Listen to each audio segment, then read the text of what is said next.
What happens if you have a homestead and you want to leave? Well, I'm mostly talking about vacation. I mean, obviously, if you want to leave permanently, you do whatever. But what if you just want to go on a weekend vacation?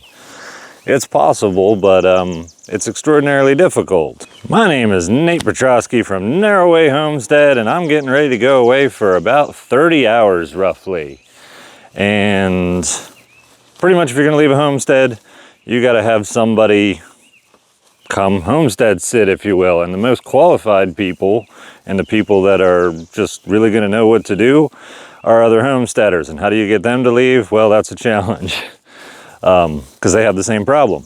As most of you know, Will Survives is hanging out here, and he's going to be watching over the place along with one other person and some neighbors. So it's going to be a combined effort.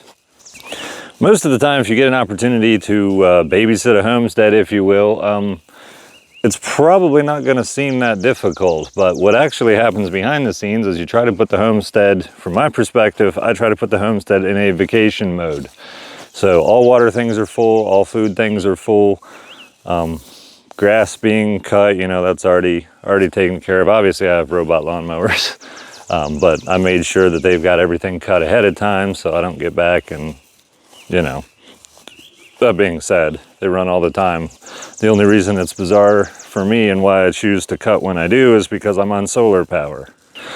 Basically, I'm running around making sure everything's out of the weather because I don't know what the weather is going to be like. There is going to be a struggle. This is the sunniest it's been all day. It's mostly been overcast, so I'm going to leave the homestead in a position where it's not actually fully charged.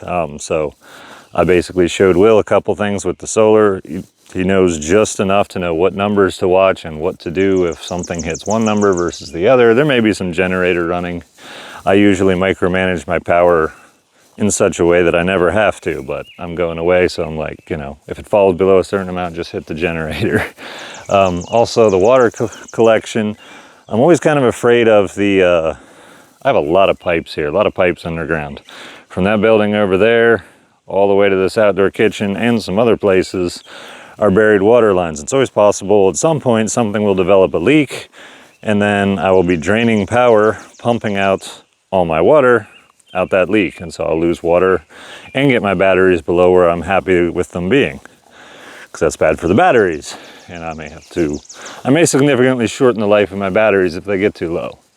So all that being said, I showed him how to monitor the water. It's just really being observant and learning all the nuances of somebody else's homestead. Even if you are a homesteader, they still have particular ways they do things.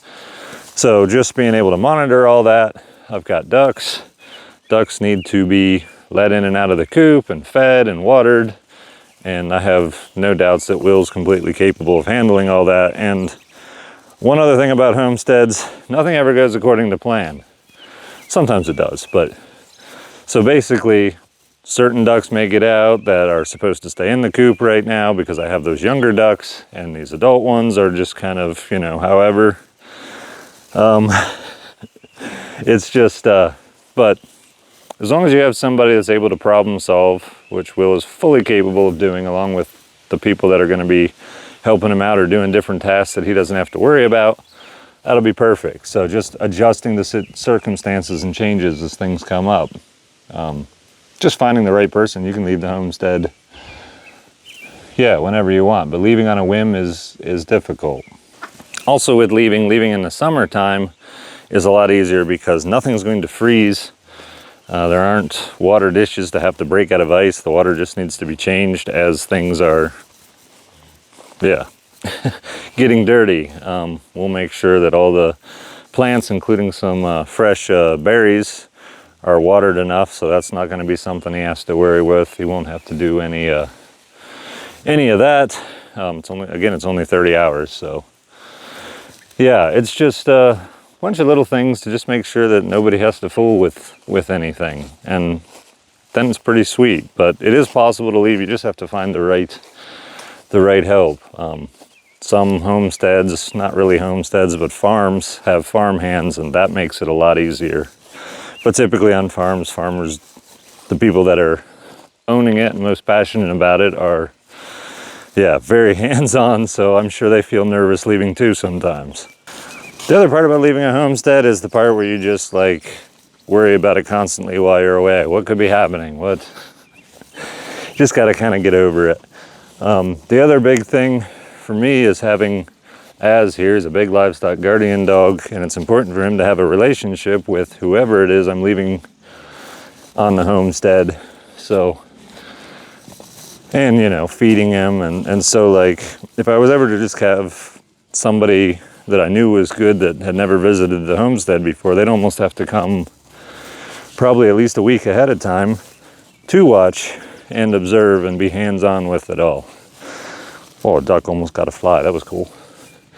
So yeah, that's pretty much it as far as watching a homestead and what it entails. It's difficult to find people that have the opportunity to leave whatever it is they're doing and come and fully be hands-on and watch everything. But right now I have an opportunity, which is awesome, and I'm going to Ohio and I'm doing a meet and greet to meet a bunch of you.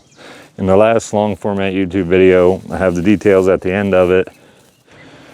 I was just doing a bunch of stuff trying to get rid of a tree in the midst of one of these pauses, because I just set this poor robot lawnmower to go cut this whole area, and like there's trees and stuff that's really tall, and I have to be a little hands-on with it because, you know, it's made to cut grass, not like forest.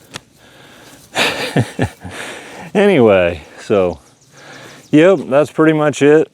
Thanks for watching. I imagine Will survives. He does content on YouTube here as well, so I imagine he'll do some sort of recording about how it all goes and what takes place, and if anything's out of the ordinary or not.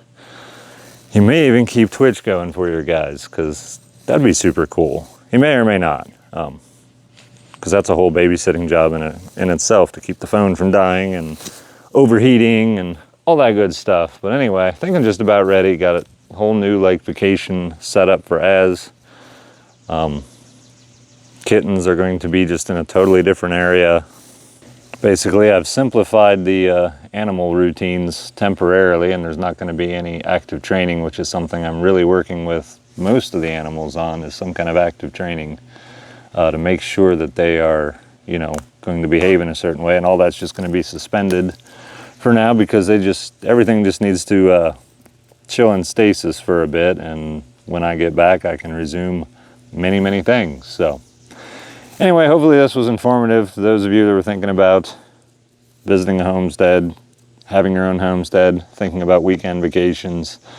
And it might not seem like that big of a deal. Oh, I don't take weekend vacations now anyway. Well, try coming out and doing this for like 4 years, and then sometimes, even though I love this life, like sometimes I just want to change the scenery, and it's difficult to get to, especially with young animals that are actively needing some training, and I don't like the whole building fences and all these mechanical barriers, basically using equipment to replace proper training.